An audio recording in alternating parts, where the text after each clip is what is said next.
We're doing a little tidying up today. I had chipped a big job and hauled debris. I think I hauled like 9 loads in here of chips from just right over here back in May. And so piling some of the debris, I'm gonna have another fire. There's a debris pile, a couple of debris piles over there. Probably end up burning one over there. And I may just scatter these out over here, I'm not sure. I doubt I burned them. There, just kind of get them back out of the way. So I'm going to end up going over here and clearing some privet hedges over there too. So I'm gonna take y'all along, let y'all kind of keep up what's going on today. I'm gonna need fuel in just a little bit, so I'm gonna go ahead and finish spreading all these chip piles right here and get that done. If I was smart when I brought these chips in here rather than dumping them right here, I would have went ahead. I've got a field back over here that needs some help. It needs some compost on it and everything. So what I'm gonna do from now on is, if I have chips over this way and I'm gonna haul them, I'm gonna go ahead and carry them around there to that field over there, and I'm gonna spread them on that field and then disc them in real good is my game plan on that, to kind of help rejuvenate that field, kind of get topsoil back going on it pretty good, because these chips will compost down, they'll turn back into topsoil is what they'll do. And incredible for holding moisture. Holy smokes, man, they're really good for like beds and stuff like that, you know, flower beds, gardens, fields, anything. Chickens love them too. They love to scratch in them wood chips right there. So yeah, that's what we're gonna do today.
Alright, so that's what I'm doing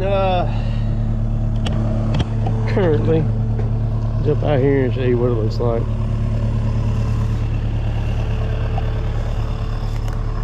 Privet hedge is rough, man. This is one of the stands right there. This field's right, almost 3 acres. I GPS'd it the other day, and it was 2 2 3/4. There's a lane here, and there's one over there, and then there's one going out that way, in the open area there, and then this sweeps back around over that way, and there's another box down there. So you can hunt 2 different spots on this thing, man, depending on what the wind's doing. But anywho, cleared this thing out in this privet hedge down through here. I think at one time, years ago, long time ago, there was probably an old house place sitting right over there. You look up there before you get to the pine tree, see right there to the right, there's a China berry growing right there. There used to be a couple of like big rough house place type oaks over there. Like I said, probably an old house place sitting right over there at one time. Because a lot of times there'll be a dang China berry around them things. But I'm not going to get all of this done. I just want to knock a big dent in it. But look at how thick that stuff is. I want to get about that much knocked back all the way down today, which I should be able to do that, no problem. I don't think this side over here, the privet, is as large as this is over here. This stuff over here is 20 foot tall or better. And I want to get it to where I want to try to control it, man, a little bit anyhow. At least get it where I can plant it, get this knocked back. But it wouldn't hurt my feelings if this connected with the other field. I don't know whether I'll get that far or not, but we'll see how it goes. Because the other field's is just right there. It'd be fine for it to be one big area. That'd be okay with me. The stuff is coming up pretty good though. All I'm doing is just taking and grabbing it about 3 or 4 foot up off the ground and shoving it forward and then pulling it out of the ground, doing that. This would be an interesting place to put one of them mulchers on a skid steer. It would probably be, because this stuff, man, it's just a wall of it. So like when you went into it, it'd probably just kind of cave back in on top of the machine some, I would imagine. You'd probably have to work with it to get all down with it as tall as it is. But be tough. So I'm just gonna lay it all in the field, and I'm gonna have about, there's one big pile right there. I'm gonna have probably 3 or 4 piles down through here. I'm gonna let it dry a little bit. I'll come down through here with a dang torch and set it on fire and let it burn. So that's what's going on.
You know, I don't know which will be faster, you know, doing like this, just grabbing and ripping it out like that, piling to burn, or would the, you know, with the mulch on the skid steer, would that be faster? Of course, like I said, you got to keep in mind the wall of that stuff in there, and then the height of it.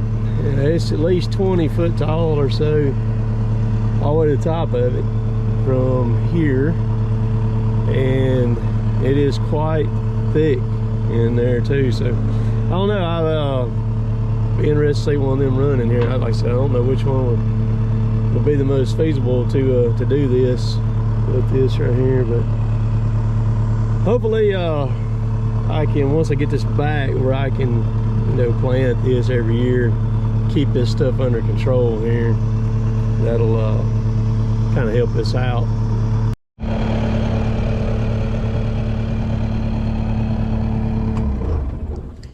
Let's see how many hours I put on this thing today, because I never turned it off. Let's see.